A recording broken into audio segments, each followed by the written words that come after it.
जब लोग air force join करते हैं उसके बाद उसकी ट्रेनिंग किस प्रकार की होती है? हाँ, आपकी जो लाइफस्टाइल होती है उस लाइफस्टाइल को पूरा चेंज कर देती है। उधर का खाना भी पूरा चेंज हो जाता है। सुबह आपको 5 बजे उठ जाना होता है। करीब 1-1.25 घंटे की ट्रेनिंग और फिजिकल फिटनेस होती है। तो आपको अपना टाइम मैनेज करना है, वॉशरूम जाने के लिए, नहाने के लिए, तैयार होने के लिए, उसके बाद मैस में जाके खाना भी खाना है। तो ये सब में you need to be very powerful. किसी भी प्रकार का वॉर का माहौल होता है तो वहाँ की सिचुएशन कैसी होती है?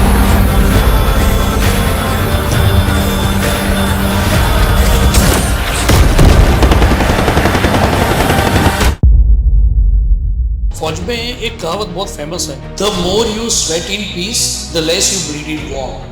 इसका मतलब है जब शांति काल होता है तब आप उस शांति काल में जितना ज्यादा पसीना बहाओगे तो जब युद्ध होगा तो आपको इतना कम खून बहाना पड़ेगा। आपके समय का ऐसा कोई एक्सपीरियंस है, मेमोरेबल कोई मोमेंट है जिसको आप अभी शेयर करना चाहोगे? जब मैं एयरफोर्स कोयम्बतूर में था उधर से हमें एम्बुलेंस लेके आना था। उसके लिए हम करीब 65,000 एम्बुलेंस लेके आ रहे थे और सिर्फ 2 ही लोग थे। हमारे पास 40 गोलियां थी और 2 स्टैंड गन थी। दूसरे दिन शाम तक कम से कम 30-32 घंटे तक, उसमें पूरी रात भी थी। डर ये था कि वो जो एरिया था वो नक्सल से प्रभावित एरिया था। हमें खाना जाने में भी डर लगता था। पिछले कुछ सालों के अंदर सेना के प्रति परसेप्शन है उसके अंदर क्या चेंज देखने को मिला है? जब से 2014 के बाद जो सरकार चेंज हुई है, फौज को जो खुला हाथ दिया है, एक डिसीजन लेने का एक फ्रीडम दिया है, उससे फायदा ये हुआ है कि हर एक सैनिक का जो मनोबल है वो बढ़ा है। हर एक फौजी ये मानता है कि बॉर्डर के बाहर वाले दुश्मनों को तो हम झेल लेंगे, बट जो देश के बॉर्डर के अंदर जो हमारे देश के दुश्मन है ना, उनको निपटाना वो आम जनता का है।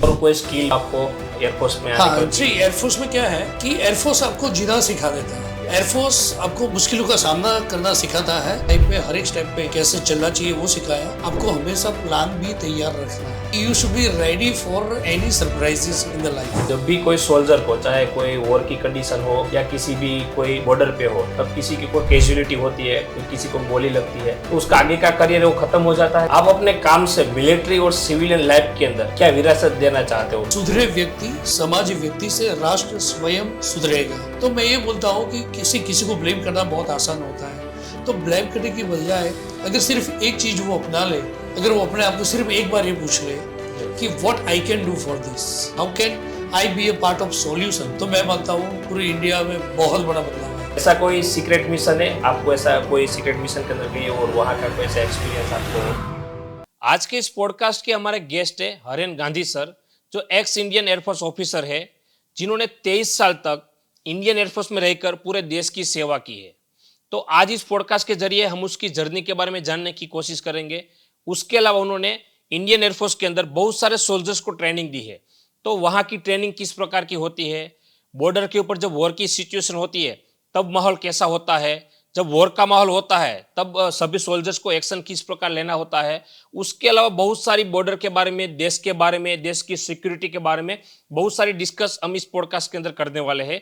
इसीलिए आप इस पॉडकास्ट को एंड तक जरूर देखना। इस पॉडकास्ट को चालू करने से पहले आपने अभी तक इस चैनल को सब्सक्राइब नहीं किया है तो सबसे पहले सब्सक्राइब जरूर कर लेना, और पूरा पॉडकास्ट देखने के बाद आपको ये पॉडकास्ट कैसा लगा वो नीचे कमेंट करके जरूर बता देना।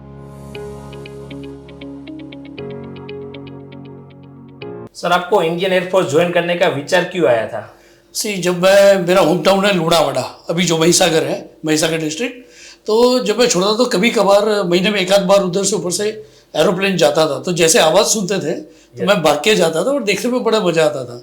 तो मैंने बोला था कि ऐसे सोचा कि कभी अगर एरोप्लेन में बैठने को मिले या काम करने को मिले तो बहुत अच्छा होगा। एंड जब मैं 10th पास करके 12th कर रहा था, तब अचानक एक ऐसी एडवर्टाइजमेंट आई थी, तो मैंने पापा को बोला और फिर उसमें मेहनत किया और ज्वाइन कर दिया। और इसी वजह से आपने इंडियन एयरफोर्स के अंदर ज्वाइन किया। यस। और उसकी आपकी जर्नी कैसे रही, थोड़ा जर्नी के बारे में बता दो।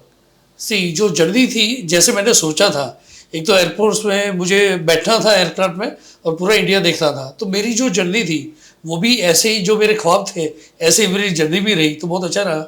एयरफोर्स में ज्वाइन करने के बाद जब ज्वाइन किया था तो गुजरात से हम 2 ही लोग सिलेक्ट हुए थे, मुंबई में जाके एग्ज़ाम दिया था।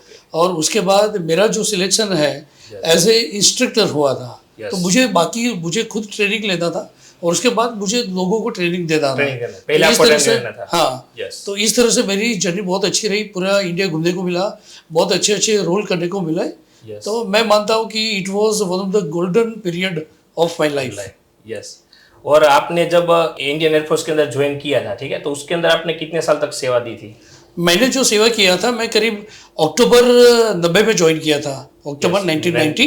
Yes. और मैंने 2013 में अक्टूबर में मैं सर्विस को वॉलंटियर रिटायरमेंट लेके बाय बाय किया। तो 23 साल मैंने सर्विस किया था। okay. और मेरा जो काम था, मेरा काम ये था कि मुझे जो भी लोग इंडियन एयरफोर्स में ज्वाइन होते हैं और जो ऑलरेडी सर्विस करते हैं, इनको फिजिकली फिट रखना, इनके लिए रेगुलर बेसिस पे इनके रनिंग के टेस्ट लेना, इनके वेपन को ट्रेनिंग देना, वेपन ट्रेनिंग देने के बाद उनका टेस्ट लेना रेगुलर बेसिस पे, स्पोर्ट्स ऑर्गेनाइज करना, ये सब मेरा काम था। और इंडियन एयरफोर्स में मेरा एक अचीवमेंट है कि योगा की शुरुआत वो मेरी तरफ से हुई थी।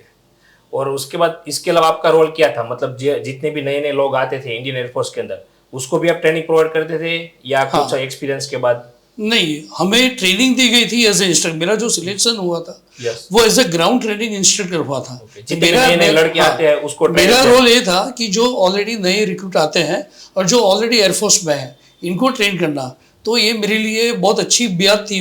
आई वॉज लकी इनफ कि जब मैं ट्रेनिंग कंप्लीट करके एयरफोर्स एडमिनिस्ट्रेटिव कॉलेज कोयम्बतूर में मेरी पोस्टिंग हुई, तो उधर इंडिया के और फॉरेन के अफसर्स भी ट्रेनिंग के लिए आते थे। और जिनकी उम्र जिनकी सर्विस मेरी उम्र के बराबर थी, मुझे डायरेक्ट उनको भी ट्रेनिंग देने का मौका मिला था। तो उधर हम फिजिकल फिटनेस की ट्रेनिंग देते थे, रनिंग की, वेपन की, स्पोर्ट्स ऑर्गेनाइज करते थे एंड कुछ थियरी क्लासेस भी लेते थे। जैसे एनाटॉमी एंड फिजियोलॉजी है, वो भी हमें सिखाना पड़ता था लोगों को। इस तरह से हमारा काम था। उसके बाद आपने जब इंडियन एयरफोर्स ज्वाइन करना डिसाइड किया, तब आपकी फैमिली है, आपका फ्रेंड्स है, उन लोगों की प्रतिक्रिया कैसी थी? सी, बहुत अच्छा क्वेश्चन है। I belong to Jain family. तो आपको पता है कि जैन लोग तो अहिंसा में मानते हैं। तो बहुत लोगों ने हमारा ये बोला था कि भाई यार क्यों फौज में जा रहे हो, है ना, उधर तो क्या खाना मिलता है, क्या पीना होता है, ये सब तो हमको नहीं जाना चाहिए। हमारे जो कास्ट के बुजुर्ग लोग थे वो पूरे मेरे पापा को मिलने भी आए थे। इन्होंने रिक्वेस्ट किया कि हम जैन है तो नहीं जाओ तो अच्छा है। तो पापा ने उनको इस तरह से मना किया कि अगर आप मेरे बेटे की शादी की और कमाने की जिम्मेवारी अगर आप लेने को तैयार हो, तो मैं बेटे को फौज में नहीं मिलता हूँ। वो एग्री नहीं हुए और पापा भी जानते थे और वो मेरा ख्वाब था। तो मेरे पापा और सबसे अच्छा तो मम्मी का जो करेज था, क्योंकि एक माँ को पता चले कि अगर बेटा फौज में जाता है तो उसका दिल तैयार नहीं होता। और वैसे भी हम तो जैन फैमिली से, बट मेरी मम्मी का जो सपोर्ट था वो मानने लायक था। मेरी मम्मी ने एक ही सेंटेंस बोला था कि बेटा जो मरना तो इधर भी है और उधर भी है, जब समय आएगा तभी जाना है, तो मुझे कोई चिंता नहीं है, मेरा आशीर्वाद तेरे साथ है, तू जा। एंड ये जो करेज मुझे मिली थी, ये जो विश्वास और ब्लेसिंग्स मिले थे, उसकी वजह से मैं ये बहुत अच्छी तरह ज्वाइन कर पाया। उसके बाद जब लोग एयरफोर्स ज्वाइन करते हैं, उसके बाद उसकी ट्रेनिंग किस प्रकार की होती है? हाँ, जब एयरफोर्स ज्वाइन करते हैं तो उस टाइम पे हमारे पास 6 महीने की बेसिक ट्रेनिंग होती है।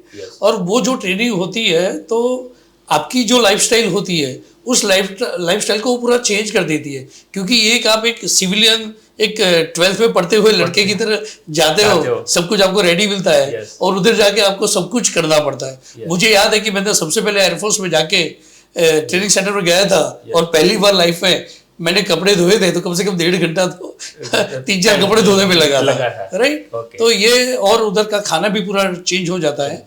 और इधर सुबह आपको 5 बजे उठ जाना होता है, क्योंकि हाँ कंपलसरी 5:15 बजे आपको ट्रेनिंग के लिए जाना है। तो कितने बजे उठना है वो आपके ऊपर है, बट 5:15 बजे आपको ग्राउंड पे हाजिर रहना है। तो पहले हेल्थ रन उसको बोलते हैं, ट्रेनिंग होती है। उसके बाद आप करीब 1-1.25 घंटे की ट्रेनिंग और फिजिकल फिटनेस होती है। उसके बाद आप वापस आते हो इमीडिएटली, क्योंकि बैरक है, बैरक में बाकी लड़के भी रहते हैं, तो आपको अपना टाइम मैनेज करना है, वॉशरूम जाने के लिए, नहाने के लिए, तैयार होने के लिए। उसके बाद मैस में जाके खाना भी खाना है, सब जगह लाइन होती है। तो ये सब में you need to be very powerful. तो हम बहुत सारी चीज़ें तो ऐसा करते थे कि लोग उठ रहे उससे जल्दी उठ जाते थे, अपना कामकाज खत्म करके फिर जाने का वेट करते थे। तो इस तरह से फायदा होता था। उसके बाद ब्रेकफास्ट करके वापस परेड के लिए जाना है कम से कम, क्योंकि हमें इंस्ट्रक्टर बनना था। जो हम सीखने जा रहे थे वही हम सिखाने वाले थे। तो इसलिए हमें कम से कम 2.5 से 3 घंटे की परेड होती थी। उसके बाद एक छोटा सा 20-25 मिनट का ब्रेक मिलता था। उसके बाद हमारे क्लासेस चलते थे। फौज जो है, स्पेशल मैं एयरफोर्स की बात करूँ तो सिर्फ वो गोली चलाना या टैंक चलाना, प्लेन, युद्ध ऐसा नहीं है। बहुत सारे आपके क्लासेस चलते हैं जिसमें सिर्फ डिसिप्लिन नहीं, आपको लाइफ के बारे में सिखाया जाता है, आपको अकाउंट्स के बारे में, एनाटॉमी फिजियोलॉजी के बारे में, आपको फूड के बारे में, आपको क्लरिकल चीज़ के बारे में, ऑफिस वर्क के बारे में, ऑफिस मैनेजमेंट के बारे में, लॉजिस्टिक के बारे में, ये सब कुछ आपको सिखाया जाता है। हाँ, तो इस तरह से पूरा ऑर्गेनाइजेशन कैसे चल रहा है, सिक्रेसी कैसे मेंटेन करनी है। युद्ध से सबसे पहले हमारा जो मेन एक काम था ये था कि युद्ध का अभ्यास करना। जो हम ग्राउंड ट्रेनिंग इंस्ट्रक्टर थे तो हमें स्पेशल ट्रेनिंग दी जाती थी, और इसके लिए हमारा 1 वीक का जंगल कैंप भी होता था। जंगल में रहना होता था। जंगल में रहना होता था। उस 1 वीक का, उसको हम FCTC बोलते थे, फील्ड क्राफ्ट ट्रेनिंग कैंप। उसमें पूरा जंगल जैसा माहौल, युद्ध जैसा रहना होता, जंगल होता था। हाँ, एक वो रियली ऐसा ही होता था। वो हमें खुद उधर जाएंगे, हमें जो जगह दी गई होगी उधर हमें टेंट लगाना है, खुद ही टेंट लगाना है, खुद ही खड्डे करना है, सब कुछ खुद करना है। एक जंगल जैसा विस्तार आपको दे दिया जाएगा और उसको आपको पूरी अपनी रेसिडेंशियल कॉलोनी टाइप बना दे, कैंप एरिया बना देना है। और उसमें भी क्या होता था, कैंप एरिया में कुछ युद्ध अभ्यास ऐसे होते थे कि आपको सामने वाले के उधर अटैक करना है, कोई आपके उधर अटैक करेगा, फिर उधर ड्यूटीज लगती थी। जैसे कोई दुश्मन है, सबको इजीली पूरे कैंप को मारना है, तो क्या करेगा, जो पीने का पानी है उसमें जहर मिला दो। तो सबसे पहले हमारा जो सिक्योरिटी एक रहता था, हमारा जो फूड, जो पानी और खुराक है, उसकी सेफ्टी बहुत इंपॉर्टेंट होती है फौज में। तो उसको पूरा हम सिक्योर करते थे। उसके बाद कहाँ से अटैक होगा, फिर जो हमारे शस्त्र जहाँ रखे हैं, हमारे वाइटल डॉक्यूमेंट जहाँ रखते हैं, तो उसकी उस तरह से अलग अलग तरीके की सिक्योरिटी होती है, अलग अलग ड्यूटीज बनती है, उसके इंचार्ज होते हैं, वेपन ट्रेनिंग चलते हैं। सपोज फील्ड क्राफ्ट में ऐसी भी ट्रेनिंग आपको सिखाई जाती है कि आप राइफल लेके जा रहे हो, फाइट कर रहे हो, अभी आप एक दूसरे के साथ बहुत क्लोज आ गए, अभी गोलियां खत्म हो गई, अभी कैसे लड़ोगे। आपने देखा होगा कि ऑलरेडी जो कारगिल वॉर हुआ था, तो उसके अंदर भी बहुत सारे सुलझन है। जब गोलियां खत्म थी तो राइफल के आगे एक ऐसा छुरा टाइप लगता है, उसको बैनट बोलते हैं। तो उस बैनट से भी लोगों को मारा हुआ है। तो उस बैनट से हमें कैसे काम करना है, उसकी भी ट्रेनिंग होती है। और ये जो ट्रेनिंग का पूरा टाइमिंग होता है वो कितने महीने या कुछ साल का रहता है? जो हमारी ट्रेनिंग थी वो उस टाइम की एयरफोर्स की सबसे लंबी ट्रेनिंग थी। और इसके अंदर हमें 6 महीने की बेसिक ट्रेनिंग थी। 6 महीने की बेसिक ट्रेनिंग, और उसके बाद हमारी 9 महीने से भी ज्यादा की हमारी ट्रेनिंग होती थी। बेसिक ट्रेनिंग में हमें फौज के बारे में बेसिक सब कुछ दिखाया जाता है। बट जब ट्रेनिंग आती है तो मेरा ट्रेड था ग्राउंड ट्रेनिंग इंस्ट्रक्टर, ताकि हमें एक अच्छा इंस्ट्रक्टर कैसे बनना है, हमें ट्रेनिंग कैसे देनी है, हमें जो डिजायर आउटपुट कैसे लाना है, स्पोर्ट्स कैसे ऑर्गेनाइज करना है। आपने देखा होगा कि जब फॉरेन के प्रधानमंत्री, राष्ट्रपति कोई यहाँ पर आते हैं या हमारे प्रधानमंत्री बाहर जाते हैं तो इनको एक प्रॉपर तरीके से सैल्यूट मिलती है, जिसको गार्ड ऑफ ऑनर बोलते हैं। तो वो हम ट्रेनिंग देते थे। उसके बाद मेरी फर्स्ट पोस्टिंग कोयम्बटूर के बाद मेरा सिलेक्शन हुआ था, जो 15 अगस्त अभी जो आने वाला है, उसकी लाल किला के सामने जो ट्रेनिंग होती है, और 26 जनवरी की जो राजपथ पे ट्रेनिंग होती है, जहाँ पर महामहिम राष्ट्रपति खुद ध्वजवंदन करते हैं। तो मेरा उधर सिलेक्शन हुआ था, और 5 साल में ये नेशनल लेवल का परेड का भी ट्रेनिंग दिया था। उसके अलावा आप जब ड्यूटी पे थे तब आपके समय का ऐसा कोई एक्सपीरियंस है, मेमोरेबल कोई मोमेंट है जिसको आप अभी शेयर करना चाहोगे? ये समझो कि 23 साल में जब आप पूछ रहे तो बहुत सारी इतनी सारी मेमोरीज मेरे सामने आ रही है कि 23 साल के अंदर बहुत तरह तरह की मेमोरी हमारे साथ हुई है ना। तो उसमें एक आध मेमोरी एक ऐसी थी, अभी बताने में मुझे कोई दिक्कत नहीं होगी। वो मेमोरी ये है कि जब मैं एयरफोर्स कोयम्बटूर में था, एयरफोर्स एडमिन कॉलेज, तो वेपन का ट्रेनिंग हमें देना था। तो हमें महाराष्ट्र में कोई एक जगह से, नाम नहीं बताऊंगा मैं, उधर से हमें एम्यूनिशंस लेके आने थे। और उस समय पे कुछ ट्रेन के भी कुछ रेगुलेशंस थे कि एम्यूनिशन से आप ऐसे ट्रेन में ले जा सकते हो, बॉर्डर तक, मतलब कहां तक ले जाना था। तो हमें कोयम्बटूर ले जाना था, क्योंकि हमें जो रेगुलर प्रैक्टिस के लिए जो यूज होता है, राइट, हमें हर 3 महीने में एक बार टेस्ट पास करना पड़ता है और पूरे राउंड भी फायर करने पड़ते हैं। तो उसके लिए हम करीब 65,000 एम्यूनिशन लेके आ रहे थे, और सिर्फ 2 ही लोग थे। हाँ, हमारे पास 40 गोलियां थी और 2 स्टैंड गन थी, ठीक है, और उससे 65,000 कर रहे थे। तो उसमें कोई दिक्कत नहीं था, क्योंकि हम जहाँ से लेके आ रहे थे। तो अनफॉर्चुनेटली ये हुआ कि हम एक ट्रेन से आंध्र में एक स्टेशन पे, जंक्शन पे पहुंचे, Yes. उधर तक तो सब कुछ सही था। Yes. उसके बाद हमें एम्यूनिशन लेके जाना होता है, तो उस टाइम पे क्या था, सिर्फ पैसेंजर ट्रेन में आप एम्यूनिशन उसकी उसमें ले जा सकते हो, एक्सप्रेस या मेल में नहीं ले जा सकते, ऐसा उस टाइम पे रूल था। अभी क्या है मुझे पता नहीं है। तो उस टाइम पे हमने जब उधर उतरे और हमने जब बात किया तो उधर से हमें मना कर दिया कि अभी नहीं है, जगह नहीं है, कि बुगी खाली नहीं है, ऐसा बहुत हुआ। तो डर ये था कि वो जहाँ पर आंध्र में अभी तेलंगाना है, वो जो एरिया था वो नक्सल से प्रभावित एरिया था। तो हमें सबसे बड़ा चैलेंज ये था, क्योंकि जो आर्मी के एम्यूनिशंस होते हैं उसके बॉक्स दूर से देख के कोई भी बता देगा कि इसमें गोलियां है। तो ऐसी 65,000 एम्यूनिशन में कम से कम 24-25 बक्से थे अलग अलग साइज के। इसको हमें गार्ड करना था, जो स्टेशन पे खुले पड़े थे, राइट। और उसको हम दोनों को गार्ड करना था। और उस दिन कोई ट्रेन नहीं मिली, दूसरे दिन शाम तक, तो ये समझो कि कम से कम 30-32 घंटे तक, उसमें पूरी रात भी थी। पूरी रात जागना पड़ा था। तो ये हमें वो संभाला था। आप ये समझो कि हमें खाना जाने में भी डर लगता था, क्योंकि नक्सलियों का एरिया था, क्योंकि वो एरिया था एंड उधर ज्यादा कुछ ऐसा कुछ प्रोटेक्शन ऐसा कुछ भी नहीं था। तो वो किस तरह से हम उसको कोयम्बतूर लेके पहुंचे, वो हमारे लिए क्लास शायद लाइफ का वो बहुत बड़ा चैलेंज था। यस। उसके बाद जब बॉर्डर के ऊपर या किसी देश के साथ किसी भी प्रकार का वॉर का माहौल होता है, तो वहाँ की सिचुएशन कैसी होती है? सी आपने बहुत अच्छा पूछा। बट ये जो वॉर का माहौल होता है, उससे पहले मैं एक चीज़ बताना चाहूँगा। फौज में एक कहावत बहुत फेमस है, the more you sweat in peace the less you bleed in war. इसका मतलब है जब शांति काल होता है तब आप उस शांति काल में जितना ज्यादा पसीना बहाओगे, तो जब युद्ध होगा तो आपको इतना कम खून बहाना पड़ेगा। तो इसलिए फौज में क्या होता है कि युद्ध हो ना हो, बट हमारी युद्ध जैसी तैयारी, उसकी जो एक्सरसाइज है वो रेगुलर बेसिस पे चालू रहती है। और उसमें बहुत सारी एक्सरसाइज ऐसी होती है जहां पर आपको पहले से नहीं बताया जाता कि अभी कल परसों या 10 दिन बाद वॉर जैसी सिचुएशन होने वाली है। ऐसा नहीं, आपको अचानक ही कुछ ऐसी पर्टिकुलर सिग्नल की तरह सायरन बजेगी पर्टिकुलर सेकंड्स या मिनट तक, तो आपको पता चल जाएगा कि ये इमरजेंसी है। आपको पहले से पता होता है कि जब ऐसा युद्ध जैसी स्थिति होगी तो कहाँ पर इकट्ठा होना है, कैसे इकट्ठा होना है। वो पूरी ट्रेनिंग तो सब लोग, हाँ, उसकी ट्रेनिंग भी होती है। ट्रेनिंग के बाद पूरी इंफॉर्मेशन भी सब तक पहुंचती है। रेगुलर बेसिस पे पता रहता है उनको कि ये एरिया है, यहाँ पर आना है। तो इस तरह से वो सब लोग उधर आ जाता है। इसमें यह है कि सपोज एक ऑफिस है, सायरन बजी, सबको उधर पहुंचना है, तो ऐसा नहीं सब पहुंचेंगे। ये ऑफिस क्या पता इस ऑफिस की जरूरत पड़ जाए, तो यहाँ पर भी जो मिनिमम मैन पावर अवेलेबल है वो भी इसमें रहेंगे। तो इस तरह से जो ट्रांसपोर्ट वाले हैं वो अपनी ट्रांसपोर्ट तैयार कर लेंगे, वेपन वाले वेपन तैयार कर लेंगे, जो पेरीफेरी में सिक्योरिटी है वो सब तैयार हो जाएंगे, रिसोर्सेज वाले, फूड वाले सब अपनी अपनी तैयारी कर देते हैं इस तरह से। ओके।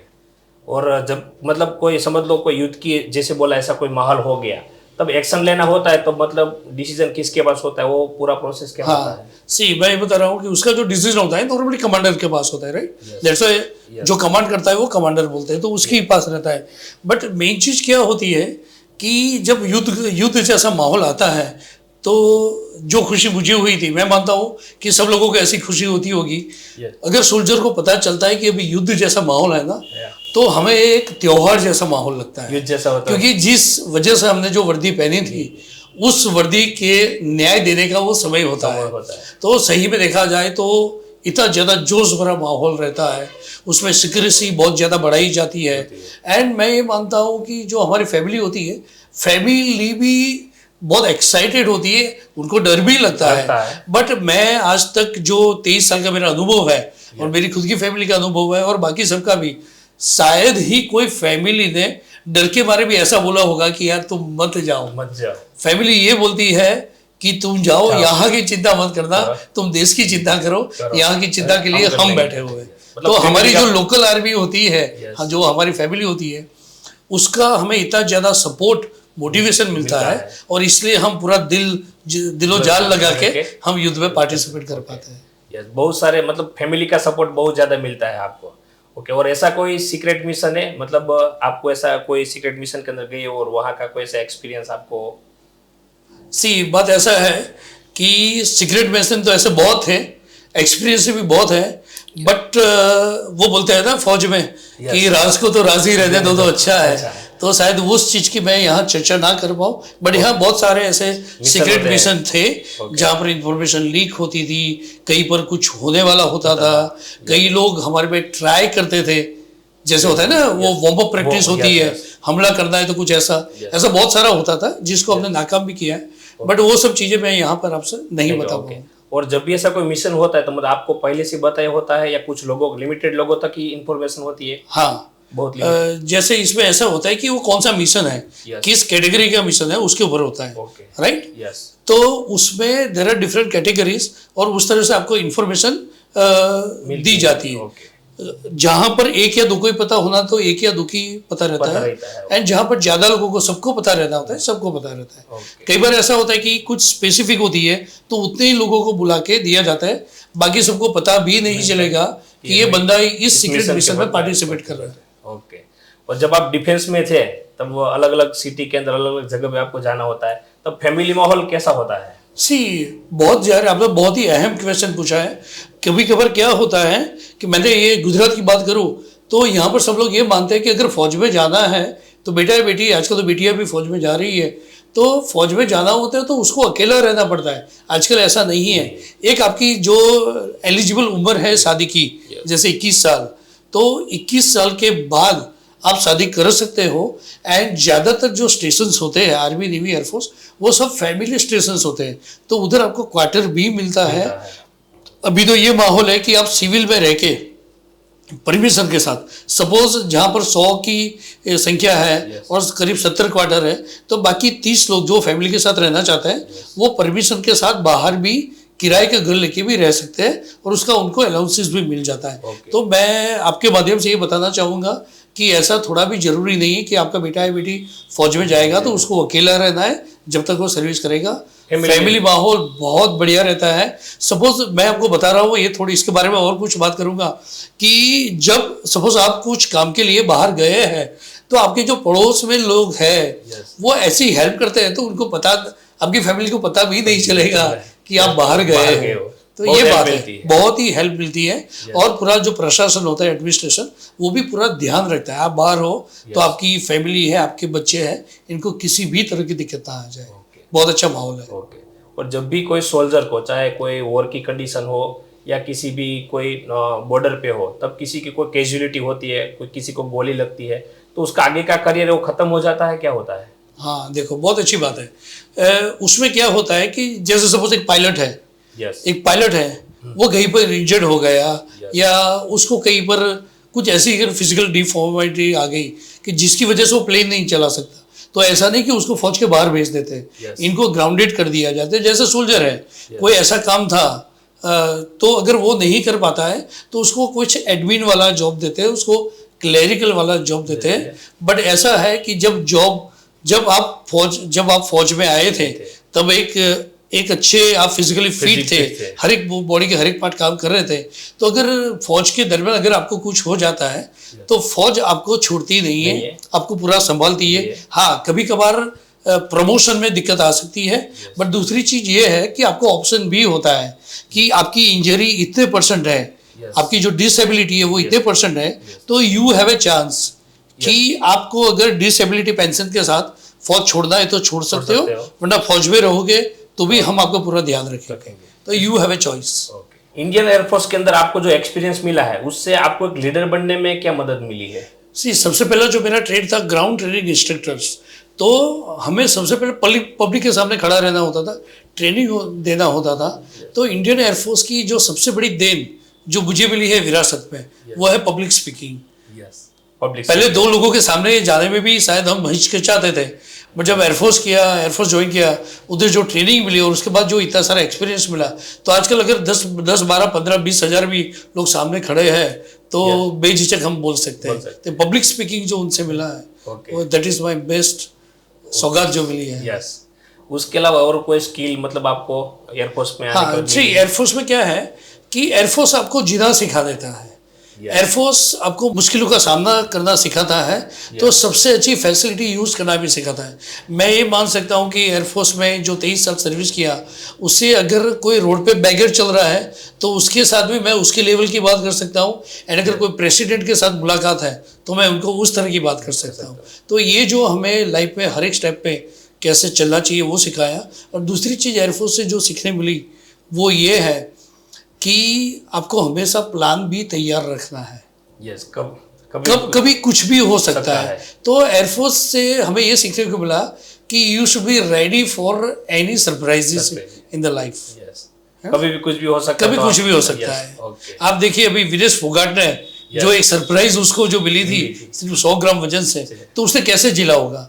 तो ऐसी जो इमरजेंसीज आती है, सेटबैक्स आते हैं, तो ये सब हमें एक आदत हो जाती है और ये हमें होती है, हमें एक्टिव रहती है। तो इससे बहुत फायदा मिलता है। यस।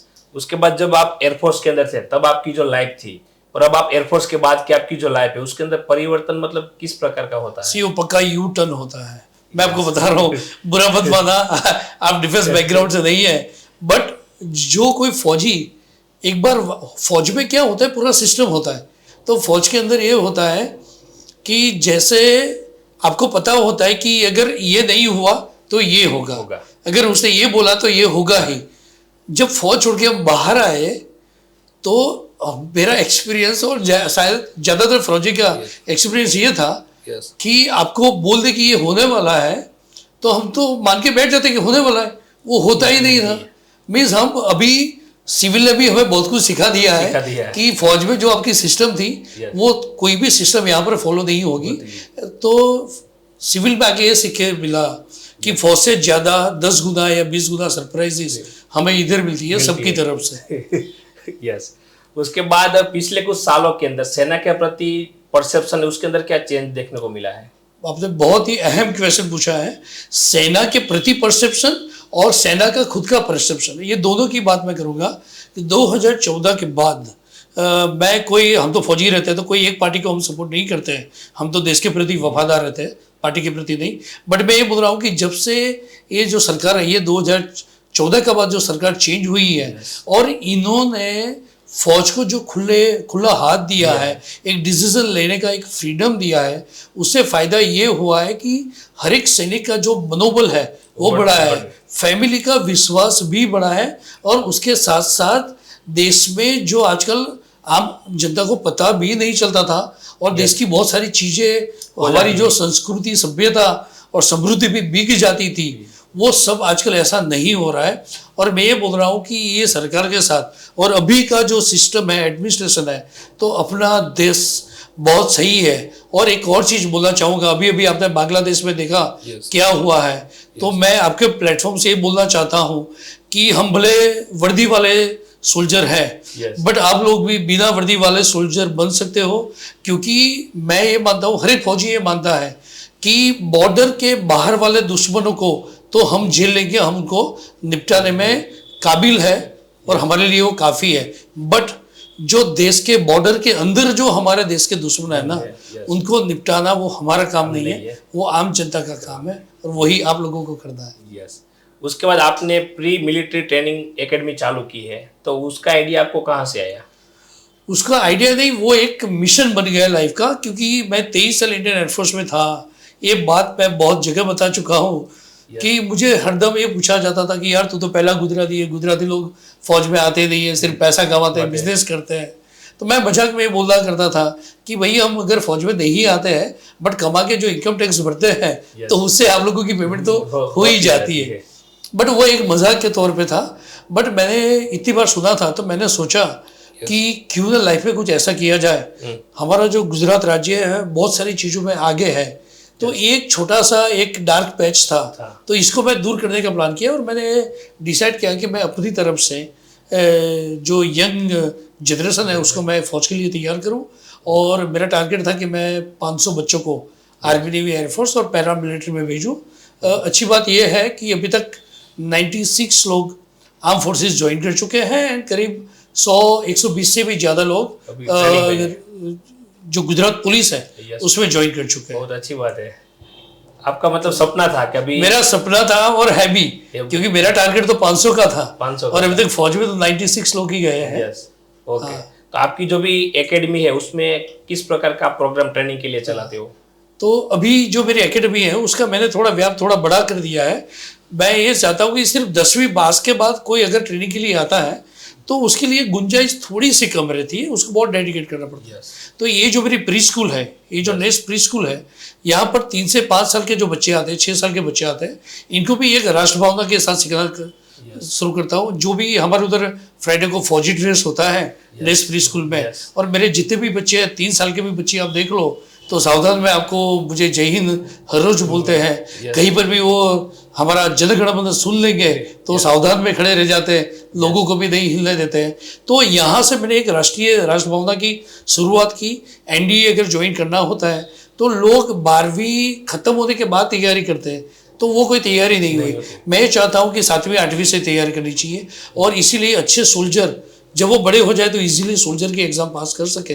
इसलिए मैं अभी छोटे चौथी बच्चे 4th स्टैंडर्ड 5th स्टैंडर्ड के बच्चों को मैं सैनिक स्कूल के लिए तैयार करता हूँ, राष्ट्रीय मिलिट्री स्कूल के लिए तैयार करता हूँ। तो ये शुरुआत 4th स्टैंडर्ड से होनी चाहिए। अगर कोई पेरेंट चाहता है कि उसके बच्चों को फौज में भेजना है ना, तो मैं ये मानता हूँ कि इनको 4th स्टैंडर्ड से तैयारी शुरू करनी चाहिए। छोटे लेवल से मतलब पूरा माइंडसेट चेंज हो जाता है देश के प्रति पूरा। तो इसीलिए अब छोटे बच्चों कोई भी ऐसे पेरेंट्स है आप भी उनको मेरे पास पहुंचते, और हम पूरा मार्गदर्शन फ्री देते हैं, कोई चार्जेस नहीं लेते। बट हम चाहते हैं कि ज्यादा से ज्यादा लोग बच्चे राष्ट्र भावना के साथ राष्ट्र सेवा में जुड़े। और आपकी कोई ऐसी कोई स्टोरी है कि यहाँ से बच्चे आगे निकल के अंदर अभी हो, ऐसी कोई सक्सेस स्टोरी? बहुत सारी। मैंने आपको बताया कि 96 तो ऑलरेडी आर्म फोर्सेस में है, सिर्फ वो एयरफोर्स में है, नेवी में ऐसा नहीं है, बहुत सारी जगह पे है। एनडीए भी क्लियर किया हुआ है। मेरे जो एनसीसी के मेरे कैडेट थे उसके बाद में उन्होंने मेरे साथ ट्रेनिंग लिया, वो भी पायलट भी है। और उसके बाद जैसे रेलवे पुलिस है, इवन होमगार्ड जो सबसे एक छोटी पोस्ट एक क्या बोलते हैं कि सिक्योरिटी के अनुसार वो थोड़ी छोटी पोस्ट मानी जाती है, उसमें भी है। गुजरात पुलिस में बहुत लोग ज्वाइन हुए हैं। मेरे 4 तो अभी जो कैडेट है जो भी पीआई है, राइट। तो ऐसे बहुत सारे लोग हैं गए हैं। तो मिस मैं ये मानता हूँ कि there are lot of success stories. कई बार क्या होता है कि जैसे किसी ने आपके पास 4-6 महीना 8 महीना ट्रेनिंग ले लिया, फिर वो अपने आप ट्रेनिंग में लग जाता है, फिर वो भी ज्वाइन हो जाता है। अगर ऐसे लोग अगर मैं ढूंढूंगा तो शायद 100-150 तो हो ही जाएंगे। ओके। और ये सब करने के लिए आपको मोटिवेशन कहाँ से मिलता है? आप इंस्पायर कहाँ से होते हो? इंस्पायर एक ही है कि हम ये बोलते हैं कि इंडिया के पास एवरेज जो यूथ है पूरे वर्ल्ड में सबसे ज़्यादा है। मुझे एक ही चिंता होती है, और आप सबको पता है कि वो जो सबसे ज़्यादा यूथ हमारे पास है वो पूरे यूथ को मिला लिया जाए तो उस यूथ में से प्रोडक्टिव यूथ जो राष्ट्र को नेशन बिल्डिंग में काम करे, ऐसे यूथ कितने हैं। मुझे बड़ा दुख होता है मैं जब देखता हूँ कि कई लोग वो पान के गल्ले पे ऐसे ही कुछ टाइम पास करते रहते हैं, कुछ 1 रुपया कमाते नहीं है, वो लाखों रुपए की चीज़ें गूग करते हैं। हाँ, अच्छी स्कूल कॉलेजेस में जाके भी वो पढ़ाई नहीं करते हैं, टाइम पास करते हैं, जो माँ बाप की रिस्पेक्ट नहीं करते। ऐसे यूथ से मुझे बड़ा दुख होता है। तो इसलिए मैंने ये सोचा कि जितने लोगों को मैं ट्रेनिंग दूँ, शायद वो फौज में ना भी जाए, बट मेरी ट्रेनिंग की वजह, क्योंकि मैं जब फौज की ट्रेनिंग देता हूँ तो सिर्फ फौज की ट्रेनिंग नहीं देता, मैं कैरेक्टर की ट्रेनिंग भी देता हूँ। और जो मेरा प्री मिलिट्री ट्रेनिंग एकेडमी उसका जो मोटो है वो भी यही है कि नेशन फर्स्ट और कैरेक्टर मस्ट। मीन्स राष्ट्र सर्वोपरि और चारित्र जरूरी, ये मेरा कैरेक्टर। तो अगर कोई बच्चा नहीं भी जाता है तो आई एम वेरी श्योर कि अगर वो मेरे साथ 3-6 महीना ट्रेनिंग करता है तो वो एक अच्छा रिस्पॉन्सिबल नागरिक तो बनेगा ही बनेगा। और आपकी जो एकेडमी है उसका फ्यूचर आप किस प्रकार देखते हो? आजकल ये पूरा जो एक स्कूल भी एक तरह की बिजनेस बन गई है और एक फुल फ्लेज एकेडमी चलानी है तो आपको बहुत ज़्यादा रिसोर्सेज की ज़रूरत पड़ती है। तो मेरे पास तो रिसोर्सेज की बहुत कमी है, बट हाँ अगर किसी का अगर साथ मिल जाता है तो मैं ये चाहता हूँ कि एक ऐसी मिलिट्री स्कूल मैं तैयार करूँ कि जहाँ पर जो नॉर्मल पढ़ाई है वो तो हो जाए, बट उसके साथ साथ मैं बच्चों को 4th-5वीं से ही फौज के लिए भी तैयार करूँ। भले वो फौज में ना भी जाए, बट मैं ये गारंटी दे सकता हूँ कि अगर आपका बच्चा 5वीं से लेकर 10वीं 12वीं तक अगर मेरे साथ पढ़ता है, मेरे जो मेरी ख्वाब की एकेडमी है उसमें पढ़ता है, तो मैं मानता हूँ कि वो अपनी जिंदगी में बहुत आगे बढ़ेगा और माँ बाप का नाम रोशन करेगा। ओके, आप अपने काम से मिलिट्री और सिविलियन लाइफ के अंदर क्या विरासत देना चाहते हो, क्या छोड़ना चाहते हो? मेरा ये है कि वो एक बहुत अच्छी एक जैन जो तेरापंथ समाज है उसकी एक बहुत अच्छी प्रार्थना है, उसकी एक लाइन में याद करना चाहूँगा कि सुधरे व्यक्ति समाज व्यक्ति से राष्ट्र स्वयं सुधरेगा। तो मैं विरासत तो क्या देना चाहूँगा, I am no one to advise, but मैं सबको ये बोलता हूँ कि आजकल क्या है, जो यूथ है, जो स्टूडेंट है, वो हर बार कंप्लेन करते हैं, अपने माँ बाप को लोगों के साथ कंपेयर करते हैं, उनकी कंप्लेन करते हैं एंड हर एक चीज़ में सबसे पहले वो नेगेटिव बोलते हैं या बहुत सारी चीज़ नेगेटिव ही बातें करते हैं। तो मैं ये बोलता हूँ कि किसी को ब्लेम करना बहुत आसान होता है, तो ब्लेम करने की बजाय अगर सिर्फ एक चीज़ वो अपना ले, कोई भी दिक्कत आ जाए, कोई भी स्ट्रगल आ जाए, कुछ भी आ जाए, तो उसमें वो किसी और को ब्लेम किए बिना, किसी अपने माँ बाप को किसी और से कंपेयर करने बिना, अगर वो अपने आप को सिर्फ एक बार ये पूछ ले कि what I can do for this, इसके लिए मैं क्या कर सकता हूँ, तो मैं मानता हूँ अगर हर एक यूथ को अगर वो ये एक अपनी आदत डाल ले कि इसमें मैं क्या कर सकता हूँ, how can I be a part of solution, तो मैं मानता हूँ पूरी इंडिया में बहुत बड़ा बदलाव आएगा। आपने एयरपोर्ट छोड़ दिया, उसके बाद आपकी कोई बड़ी उपलब्धि है? हाँ, मैं बताना चाहूँगा कि ये जो कोविड आया था, कोविड-19, उसमें सब लोग कोविड से दूर भाग रहे थे और अचानक कलेक्टर ऑफिस से मेरे पास कॉल आता है रात को कि कल सुबह आपको सिविल हॉस्पिटल की जो कोविड हॉस्पिटल है स्टेम सेल में, उसको टेक ओवर करना है। तो आई वॉज शॉक्ड कि सब लोग दूर भागते हैं तो मुझे क्यों बुलाया जा रहा है। तो मुझे बोला कि भाई आपका नाम रिकमेंड हुआ है गांधीनगर से और आपको संभालना है। तो मैंने सोचा कि उस टाइम पे मेरी जो इनकम थी, सबकी इनकम जीरो हो गई थी। तो मैंने वाइफ से डिस्कस किया कि क्या पता ये हमारे लिए कुछ वरदान हो। तो मैंने बोला कि हम भगवान से प्रार्थना करते हैं कि उधर जाके लोगों को बचाने का ट्राई मैं करूँगा और मुझे बचाने की जिम्मेवारी ऊपर वाले की होगी। ये सोच के उधर गया और मैं जितने भी मैंने काम किया उसमें मैं मानता हूँ, मैं पूरे प्राउड के साथ बोल सकता हूँ कि मैंने बहुत सारे सिस्टम उधर चेंज किया और उसके बाद जो एक सरकारी हॉस्पिटल की इमेज होती है उस इमेज को चेंज करने के लिए मैंने उधर कैनोपी लगाई। मैंने जो पेशेंट ठीक हो जाते थे उसके मैं इंटरव्यूज़ कंडक्ट करता था, फिर मीडिया के साथ जो हमारा सिविल हॉस्पिटल का जो पूरा तालमेल था वो मैंने बढ़ाया और सबसे अच्छा काम ये किया कि मैंने उधर एक नई सिस्टम दाखिल की थी कि बहुत सारे पेपर में जब मैं ज्वाइन नहीं किया था बहुत सारी जगह पे ऐसे न्यूज़ आते थे कि कोई डेथ हो गया, पेशेंट का सोने का गहना चोरी हो गया, मोबाइल पर्स गया, ये सब गया। तो जब मैं ज्वाइन किया उधर तो सबसे पहले मैंने दो चीज़ किया। एक तो मैंने पूरा पार्किंग सिस्टम को एकदम सुचारू रूप से कर दिया। बहुत सारी तकलीफ भी हुई, चैलेंजेस भी आई, फिर भी किया। और उसके बाद जो भी गहने आते थे तो मैंने एक नया सिस्टम शुरू किया कि जब पेशेंट एंटर होता है तो उसकी मैं पूरी फोटोग्राफी कर देता था। जो ऑलरेडी थे उसका तो मैं नहीं कर पाता, पर जो आते थे उनका पहले मैं असेसमेंट कर लेता था, लिख देता था और रिक्वेस्ट करता था कि आप ले जाइए। फिर भी जैसे कई लोग नहीं ले जाते, कई लोग अकेले आ गए तो उसमें होता था।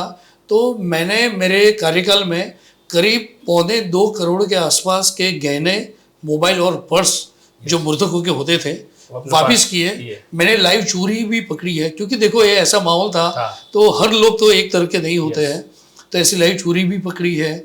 बहुत सारी दिक्कतें भी आई एंड बहुत लोगों के आशीर्वाद भी मिले, क्योंकि इतना सारा चीज़ें वापस करना, 2.5 लाख रुपए की ज्वेलरी थी। एक गरीब था जो बकरी और भेड़ चराता था, उसकी भी मैंने उसकी फैमिली को करीब 13,500 से भी ज़्यादा 1.5 महीने की मशक्क़त के बाद उनका पता मिला और मैंने वापस किया था। तो मुझे बहुत अच्छा लगा कि जो भी जितने भी लोग मर गए थे उनकी फैमिली के जो धरोहर थी, गहने, मोबाइल, पर्स वापस दे पाए। एक लेडी थी कि जिसका हस्बैंड एक्सपायर्ड हो गया था, वराछा की लेडी थी और उसका फ़ोन मिला था, वो भी चोरी हो गया था, हमने रिट्राइव किया था, मिल गया था। उसके बाद हमने पता किया, उन्होंने तो वो भूल गए थे बट उनके पास जो लेनदार होते हैं, पैसे मांगने वाले बहुत लोग आ चुके थे।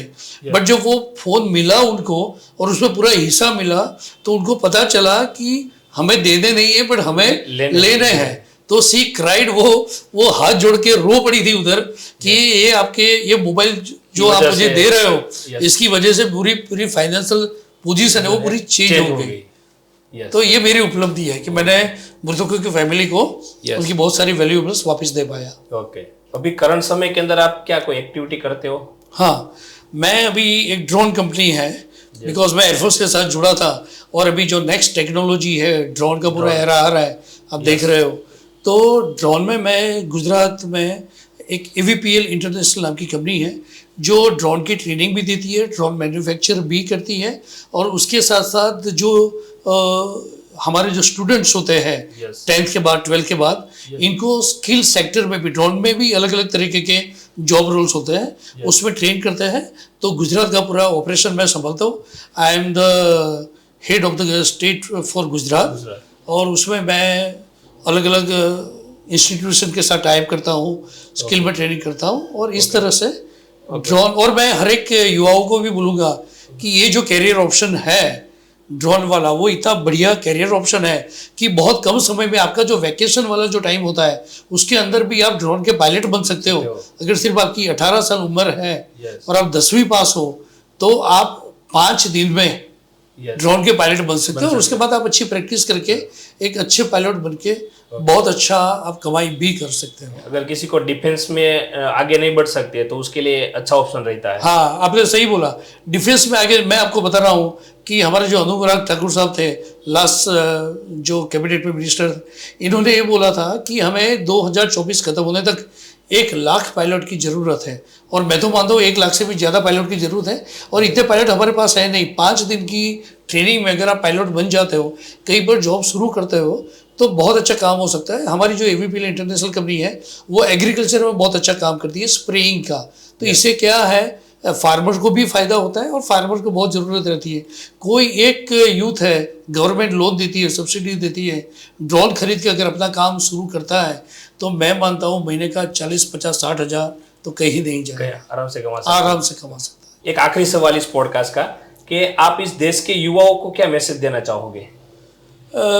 ऐसा है कि युवाओं के लिए एक बहुत अच्छा मैसेज मैं ये देना चाहूँगा। अगर आप स्टूडेंट है तो बात यह है कि 2 M, मोबाइल और मित्र, वो दोनों से आप थोड़ा सा दूर रहिए, और 1 M है जो मेहनत, अगर आप उसको पकड़ लेते हैं तो बहुत आगे बढ़ेंगे। मैं ये बोल रहा हूँ कि जब आप रात को सोने जाते हो तो पूछो कि आज पूरे दिन में जो मैंने जो कुछ भी किया, क्या वो मेरे फ्यूचर को सिक्योर कर रहा है, क्या वो मुझे तरक्की दे रहा है। और दूसरी चीज़, 3 लोग ऐसे हैं जिसको आप बात माननी चाहिए और रिस्पेक्ट करना चाहिए, वो है आपके मम्मी पापा और आपके गुरुजन। ये 3 लोग इस दुनिया में ऐसे हैं कि जो कभी भी अपने स्वार्थ को आपके स्वार्थ से ज़्यादा नहीं समझते हैं। तो इनके पास नॉलेज कम हो सकता है, बट ये है कि आपकी अच्छाई वो सोचते हैं। अगर उनकी मानोगे और उनका आशीर्वाद मिलेगा तो आप ज़िंदगी में बहुत तरक्की करोगे। तो I wish you all the best. फिर से एक बार मैं ये बोल रहा कि don't ask why me, but हर एक युवाओं को मैं एक चैलेंज करना चाहूँगा कि for any situation always ask try me. I wish you all the best. जय Hind. Okay, thank you sir. आपने आपका कीमती समय देकर इस पॉडकास्ट के अंदर बहुत सारी इन्फॉर्मेशन दी, देश के युवाओं को अच्छा मैसेज दिया, उसके बाद एयरफोर्स के बारे में बहुत सारी इन्फॉर्मेशन दी। उसके लिए मैं पूरे दिल से आपका शुक्रगुजार हूँ। आभारी तो मैं आपका हूँ कि आपने इस माध्यम से, इस पॉडकास्ट के माध्यम से मैं बहुत सारे युवाओं तक पहुँच पाया। एंड इसमें से अगर 1-2 भी अगर अपनी लाइफ को चेंज करते हैं तो मैं मानूंगा कि हमारा जो समय है वो सार्थक रहेगा। Thank you so much. Thank you.